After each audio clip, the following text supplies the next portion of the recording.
Okay, so first thing we said about setup, just bring a little bit narrow with the feet. Don't get too wide there, and that foot slightly turned out. It sometimes gets a bit further back, so your feet are a bit too far to the right. So if we can bring that foot forward a smidgen, just so the feet are level, just enable your body now to release it a little bit more effectively, and a smidgen narrow with the feet. It's not going to help you sit so deep. The further that right foot gets back, the further round you can turn, basically. Now, what you'll see on here, okay, on this left-hand side, this is the before one, yeah? This is your old one there, so big long backswing, club now, across the line, left knee's kinked in quite a lot, big hip turn, massive shoulder turn, okay? Yeah. Now this one felt to you tighter and more compact, okay? Probably felt to you like you swung to about there, okay? Now there is change, but again the change is very minimal, but that's to be expected. It's never going to go from one thing to the other, but that to me now, you look a lot more stable in the lower half for one.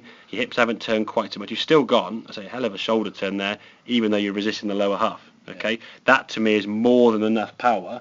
And you haven't lost any distance really on the couple of shots that you've hit there. It's just about controlling that club head throughout the swing, okay? We can see your left knee now in particular, okay? For me, that's a lot less stress on that left knee, which as you said was, part of the expression was, that's going to be a lot less stress here now than on that one. So from your golfing point of view, did you ever feel your knee was painful after the round, or notice it a little bit, or sometimes, not too bad? Yeah, so that can hopefully reduce some of the stress, because if you're leaning on that knee, you're putting more undue stress in the case. So as you start bringing the golf club down now, okay, we can bring the golf club back down, arms and body all nice and connected together, returning back to the golf ball, and we can release through to a nice balanced position up on the left side there. Okay, so all your weight now is up on that right toe there, the left foot now taking all the weight, and it's a balanced, uncontrolled swing. It's not sort of losing any balance, it's only not sort of stepping back or falling back. It's under control, it's 275, and it's more toward the fairway rather than being maybe 300 plus, but you get one or two wrong and it's off the golf course, isn't it? Yeah. So if you can feel a little bit more compact, as we said,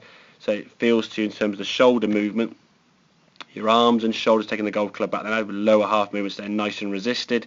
Then we start hinging the wrists and shoulders turning, and now the lower half can just work with that, get the golf club now to the top of the backswing a bit more. That would, for me, would be perfect. You go smidging more than that. Yeah, but again, to go from where you were to perfect would be pretty rare to do that, okay? You're not going to go from one to the other straight away. So a bit of practice there. Even that there, you see, is a full shoulder turn. But if you have a shoulder turn there, you'll never get to horizontal just because of the size of your chest and your arms and your shoulders. You're not going to get your left arm across your shoulders that much. So having a slightly longer backswing with the back there is not too bad.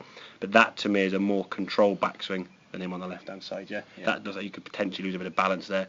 And with a wider stance, it's hard to rotate through. Everything's a bit out of sync and a bit out of control. It's a bit wild and a bit ungainly. You get it right on a good day, hey, it's great, going miles. But you get it wrong, it's just a bit out of sync. Okay, mate, does that make sense, yeah? Cool. I'll have a couple more then, and then we'll venture around the golf course.